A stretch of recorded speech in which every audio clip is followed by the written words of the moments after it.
Bueno, muchachos, esta semana vamos a trabajar nuevamente desde el punto de plan lector y dejamos de lado lo que es el modernismo y nos centramos nuevamente en Drácula, pero en el siguiente capítulo titulado El del diario de Jonathan Harker, teniendo en cuenta esta imagen que la van a asociar con las siguientes preguntas.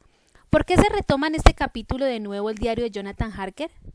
Cuando el título dice del diario, ¿está planteando que este personaje está vivo o muerto? Continuamos.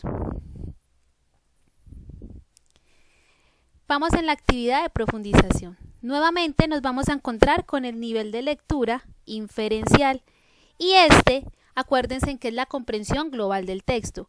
¿Qué valoración puedo hacer del mensaje del texto? Por eso, en el nivel de lectura inferencial, el lector identifica el tema de que trata el texto, cómo está organizado, cómo expresan las ideas y el significado general y las relaciones que hay entre ellas. Por eso, es necesario la esquematización y la estrategia para poder relacionar, es decir, un mapa conceptual, un mapa mental o un cuadro de relación.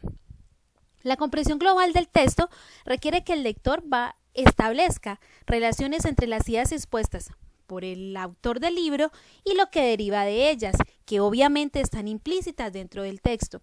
Todo autor, todo escritor siempre escribe una obra teniendo en cuenta un contexto y que quiere comunicar algo. Por eso, el lector va a inferir lo que el autor dice entre líneas, es decir, lo que no está a simple vista, y la comprensión global va más allá de esa información literal, es decir, de lo que nos dicen a simple vista las palabras y el texto, y nos vamos a ir mucho más allá. Por eso aquí vamos a reconocer una idea general. ¿Cuál es esa? La idea principal. Vamos a identificar partes del texto y vamos a reconocer la función de estas ideas secundarias. Vamos a reconocer las voces presentes en un texto, los diferentes tipos de narradores. Vamos a reconocer la función de los conectores lógicos que estructuran un texto, es decir, cómo un conector me conecta al siguiente párrafo y por ende comprendo lo que me quieren decir. También la estrategia discursiva de un texto, es decir, cómo el autor a través de ese lenguaje que utilizo me convence a mí y me captura dentro de la lectura. También el propósito de ciertos enunciados, toda frase dentro de la obra tiene un sentido. Por ejemplo, en el anterior capítulo, cuando él decía que dormir era una bendición, ¿qué nos quiso decir él con eso? Si nosotros podemos dormir y él no.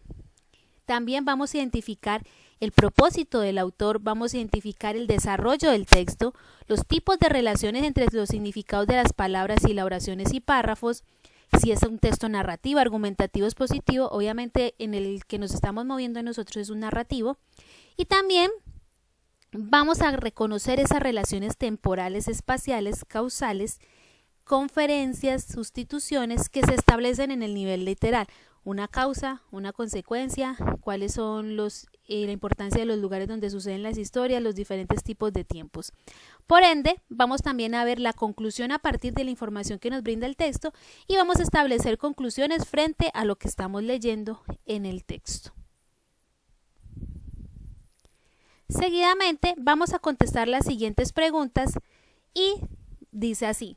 Sentir temor por tu vida y tener la certeza del peligro hace que la esperanza del ser humano sea nula. Nuestro personaje Jonathan Harker es tomado como prisionero en el castillo del conde, siendo obligado a escribir cartas a su amada.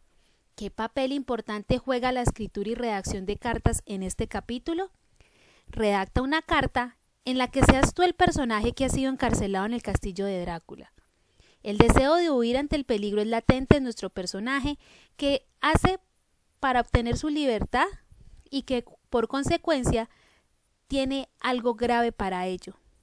Teniendo en cuenta eso, ¿cuál es el concepto de vivir o de sobrevivir dentro de la obra? Dice que en la cripta Harker encuentra 50 cajas rectangulares rellenas de tierra, en una de las cuales descansa el conde. ¿Qué simboliza cada una y qué vislumbra Jonathan al ver esto? Ojo, cada caja significa algo teniendo en cuenta lo que ya hemos leído.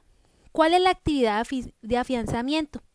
Vamos a recrear el capítulo de este libro, pero a través del estilo de la novela gráfica. Entiéndase la novela gráfica como un tipo de publicación que fusiona los formatos del cómic y la novela tradicional, tomando elementos de los dos géneros. La misma cuenta una historia mediante viñetas que contiene ilustraciones y textos, pero a diferencia de las historietas tradicionales, este está dirigido a un público más adulto y el relato tiene tintes literarios. Aquí les muestro un ejemplo de que es la novela gráfica. Se pueden dar cuenta que tiene mucho que ver con el cómic, pero aquí nos vamos a centrar en los hechos importantes de este capítulo y lo van a hacer así, al estilo cómic ustedes mismos, listo, teniendo en cuenta la novela gráfica que les acabo de dar el concepto de ella.